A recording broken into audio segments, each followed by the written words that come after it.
안녕하세요 새우깡 여러분, 럭키룩입니다. 드디어 모두가 기다리고 기다렸던 2017년으로 타임머신을 타고 이동하겠다. 지금 유라에몽은 대만, 노진혁 군은 미국에 있어서 이번 여행은 함께하지 않겠다. 그럼 출발하겠다. 2013년 5위, 2014년 7위, 2015년 8위, 2016년 8위, 4년 연속 가을 야구 진출에 실패하면서 5788이라는 새로운 비밀번호 4자리가 완성이 됐다. 역시나 이번 시즌도 시작이 좋지 못했다. 모기업은 비리 관련 수사를 받고 있었고 지난해 불펜에 98억이나 투자했는데 돌아오는 건 족발이랑 시즌 성적 8이었다. 그리고 이번 시즌이 끝나면 내부 FA만 5명이기 때문에 이번 스토브리그에서는 돈을 안 쓸 것 같았다. 게다가 린드블럼까지 셋째 딸의 병간호를 위해 재계약 없이 미국으로 돌아갔고 황재균도 FA를 통해 미국에 진출하면서 팀의 핵심 선수들이 이탈해버렸다. 그리고 감독 교체 없이 조언으로 한 시즌 더 가기로 결정이 나면서 올해도 비밀번호 한 자리가 추가될 것만 같았다. 하지만 이 모든 걱정을 깨부수는 엄청난 찌라시가 떴다. 바로 조선의 4번 타자 이대호가 친정팀 롯데로 복귀한다는 찌라시였다. 당시 메이저리그 시애틀 소속으로 플래툰이었지만 좋은 성적을 거뒀다. 하지만 이미 그의 나이는 30대 중반이며 다른 메이저 팀들도 플래툰 제안만 했기 때문에 메이저리그 생활은 여기까지였다. 하지만 일본에서는 2에서 3년 10억엔이라는 오퍼가 들어올 정도로 이대호를 적극 원해서 다시 일본으로 복귀하나 했지만 그는 친정팀 롯데를 선택하였다. 계약 규모는 4년 총액 150억 대규모 계약이었다. 여기에 레일리의 재계약과 새로운 외국인 선수 파커 마케라 앤디 번지가 합류하며 외국인 구성을 마쳤다. 솔직히 이때 이대호 한 명 때문에 밥 안 먹어도 존나게 배불렀다. 하지만 시즌 개막을 나흘 앞둔 상황에서 갑자기 새로운 외국인 투수 파커 마켈이 적응 문제로 본인이 직접 임의 탈퇴 공시를 신청했다. 발등에 불 떨어진 롯데는 급하게 대만리그에서 닉 에디튼을 대체 선수로 영입했다. 개막 이틀 전에 급하게 영입했으니 당연히 기대는 1도 안 됐다. 여기에 직전감으로 기대받던 1차 지명 윤성빈이 어깨 부상으로 1군에서 제외되면서 또 시즌 시작부터 삐거덕 거리기 시작했다. 게다가 개막전 미디어데이 때 NC의 주장 손시현이 올 시즌 롯데 상대로 8승 8패만 해도 억울할 것 같다 발언을 하면서 롯데 팬들을 단체로 긁었다. 순간 이 발언을 들었을 때 기분이 매우 땡 같았지만 직전 시즌 NC 상대로 1승 15패를 해버렸으니 긁혔지만 반박할 수 없었다. 근데 손시현도 롯데를 무시하는 의도로 말한 게 아니었지만 자극적인 것만 추구하는 언론에서는 이를 크게 만들기 좋은 먹잇감이었다. 그렇게 시작된 NC와의 개막전 9회 투아웃 상황에서 어처구니 없는 도루자 하나가 경기를 망치면서 패배했다. 올해도 NC한테 호구 잡히겠다 생각이 들었지만 대호엠이 4타수 3안타 1홈런으로 화려하게 복귀를 알렸다. 그리고 이후 2경기 모두 승리하면서 다행히 올해는 1승 15패는 피할 수 있었다. 타격과 선발 투수는 문제없었으나 여전히 불펜은 답이 없어 보였고 그래서 롯데는 내야 최대 유망 자원이었던 오태곤과 오한 파이어볼러 유망주인 배재성을 끌어보내고 김건국과 장시환을 데려오는 트레이드를 단행했다. 4월 초 봄대 소리 들으면서 순항하고 있었는데 전준우가 부상으로 빠지고 NC한테도 수입을 당해버렸고 이대호는 오심에 항의하다가 퇴장을 당하면서 롯데의 봄은 올해도 짧았다. 그래도 3, 4월 승률 5할로 마무리하면서 순방했다. 5월 이대호 항의에 불만이 많았던 심판들이 롯데 길들이기에 나섰고 트레이드로 온 장시환이 지 혼자 3게임이나 말아먹고 타선도 무기력해지면서 5월 초 쉽지 않았는데 선발 투수들의 좋은 활약으로 승패 마진 -1로 5월을 마무리했다. 근데 어찌 관중이 제일 많이 오는 주말에만 한 달 내내 졌던 것이냐? 하지만 선발 투수들도 6월에 무너지기 시작했다. 외국인 원투 펀치가 부진에 빠지면서 1군에서 말소, 김원중은 기복이 있는 피칭, 박진영은 5월까지 잘해주다가 2경기 연속 대량 실점, 불펜에서 시작했다가 선발로 합류한 송승준은 햄스트링으로 빠지면서 박세웅 혼자 소년 가장 역할을 했었다. 게다가 공수 모두 완벽했던 이루수 번지가 허벅지 부상으로 1군에서 말소되면서 외국인 선수 3명 모두 1군에 없었다. 그 결과는 일주일을 통째로 패배해버렸다. 그래도 마지막 주에 3연승하면서 승패 마진 -4로 6월을 마무리했다. 이동거리 때문인지 항상 여름만 되면 퍼지기 시작해서 6위로 시작하는 7월 안 봐도 비디오 일 줄 알았으나 이게 무슨 일인가? 7월 시작부터 NC를 수입하면서 6연승을 달렸다. 심지어 항상 엇박자를 타던 롯데 투수들이 선발, 중간, 마무리 모두 좋은 모습을 보여줬고 부진한 에디튼을 방출한 후 대체 용병으로 린드블럼을 다시 데리고 왔다. 특히 불펜에서는 잠수함 배장호와 베테랑 이정민, 이명우가 든든하게 막아주면서 큰 힘을 보태줬는데, 여기에 7년의 기나긴 부상과 재활을 이겨낸 KBO 3대 마고 중 하나인 롯데 마지막 다승왕 출신 조핑크 조정훈이 복귀를 했다. 그 결과 롯데의 7월 팀 평균 자책은 3.39, 10개 구단 가운데 유일한 3점대 팀 평균 자책점으로 7월 한 달을 보낸 것이다. 하지만 타선에서 이대호와 최준석이 쌍으로 부진하면서 시즌 시작 전 걱정했던 병살이 역대 단일 시즌 최다 페이스였다. 그래도 투수들 덕분에 승패 마진 플러스 4로 7월을 마무리했다. 하지만 8월부터가 진짜 여름 시작이라서 더위 먹기 시작하면 우짜지 걱정을 했는데, 역시나 시작부터 앨런 라시코에서 수입을 당했다. 이때 2차전에서 또 양팀 팬들 정신병 걸리는 경기력으로 연장에 들어갔고 10회 초 바로 역전에 성공했지만 9회 말에 갑작스러운 손승락의 부상으로 올라왔던 조정훈이 잘 막아줬지만 10회 말에 흔들리기 시작했다. 투구수가 30개 넘어가면서 완전 배팅볼 수준이었는데도 조석두는 투수 교체를 하지 않았고 결국 끝내기 안타를 맞고 패배했다. 그리고 조정훈은 끝내 눈물을 흘리며 마운드에서 내려왔다. 역시나 다음날 경기도 패배하면서 또 팀 분위기 곱창 날 것 같았다. 하지만 넥센전 수입을 시작으로 2연전 체제부터 각성하기 시작하는 롯데였다. 투수들 역시 7월에 좋았던 기세를 이어나갔고 타자들의 빠따가 완벽하게 부활하면서 진격의 거인 모드였다. 당시 빠따력이 어느 정도였냐면 나오는 상대팀 에이스 투수들을 호되게 혼내주면서 순식간에 7위에서 4위까지 올라갔고, 드디어 가을 야구가 눈에 보이기 시작해서 흥분한 롯봉이들이 다저스 나온 날을 시전해버렸다. 8월 성적 19승 8패 승패 마진 플러스 11로 마무리했고 아직 20경기나 남았는데 벌써 지난 2시즌 동안 거둔 최종 승수였던 66승을 달성해버리는 보석두였다. 하지만 포스트 시즌 진출 가시권 팀들의 경쟁이 매우 치열하다 보니 한 경기라도 졌다간 지금의 자리도 위협받을 정도라서 남은 20경기에서 최소 14승은 해야 안정적으로 가을 야구 진출이 가능했었다. 근데 그동안 롯데는 이런 말 나오기 시작하면 개같이 멸망해버리는 팀이었는데 이번에는 그 어려운 걸 성공해버리는 최강 롯데 자이언츠였다. 시작은 NC와의 2연전을 모두 이기면서 상대 전적 9승 7패로 손시현을 억울하게 만드는 데 성공하였다. 이어서 독수리까지 다 잡으면서 진짜 14승을 할 것 같은 분위기였다. 하지만 DTD 본능이 깨어나기 시작하면서 다시 쫄리기 시작했지만 진격의 롯데한테는 3연패는 없었다.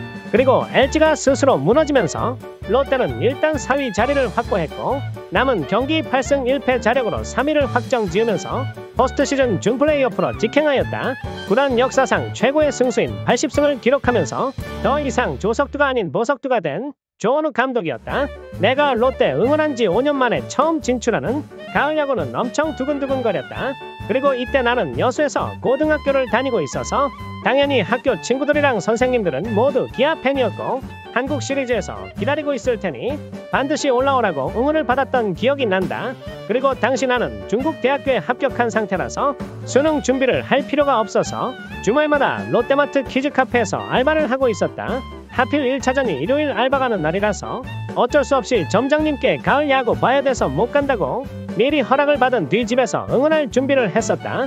1차전 선발은 린드블럼이랑 해커가 등판했다. 린드블럼은 6이닝 2실점 컬스, 해커는 7이닝 1실점 컬스포를 기록하며 양팀 선발 투수 둘 다 제 몫을 하고 내려왔다. 이제부터 불펜 투수들의 싸움인데 NC의 불펜은 전반기 방어율 1위였고 롯데의 불펜은 후반기 방어율 1위였다.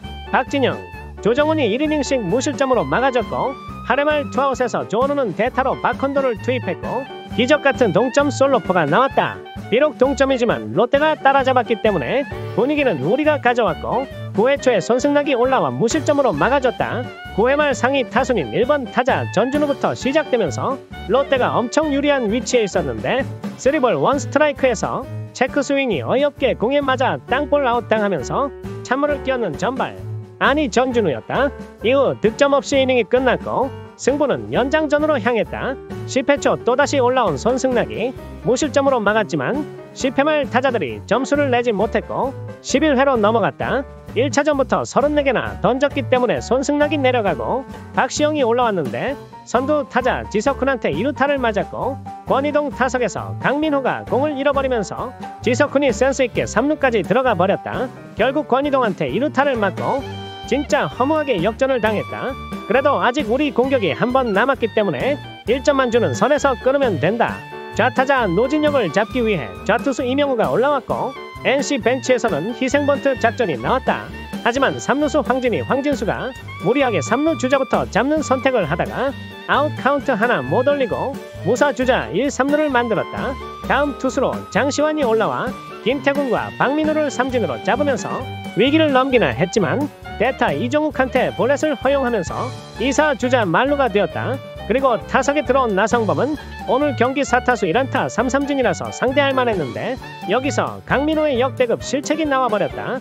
풀카운트 상황에서 몸쪽 아슬아슬한 공을 프레이밍을 하기 위해 글러브를 당겼는데 너무 빨리 당기면서 글러브에 공이 맞고 튕겨나갔고 그 사이 NC의 주자 2명이 홈에 들어왔다. 사실상 여기서 게임이 끝났다고 볼 수 있다. 이미 팬들도 멘탈이 탈탈 털렸는데 당연히 투수는 팬들보다 더 털렸을 것이다. 하지만 남은 경기도 있기 때문에 더 이상의 투수 투입은 무리였고 장시환이 어떻게든 끝을 내야 한다. 그러나 나성범이랑 스크럭스한테 연속 볼넷을 허용한 뒤 모창민한테 말로 홈런까지 맞으면서 초반부터 팽팽했던 경기는 마지막에 롯데가 국밥을 7그릇이나 말아먹으면서 세상 허무하게 나의 첫 가을야구 첫 경기는 롯데의 패배로 끝났다.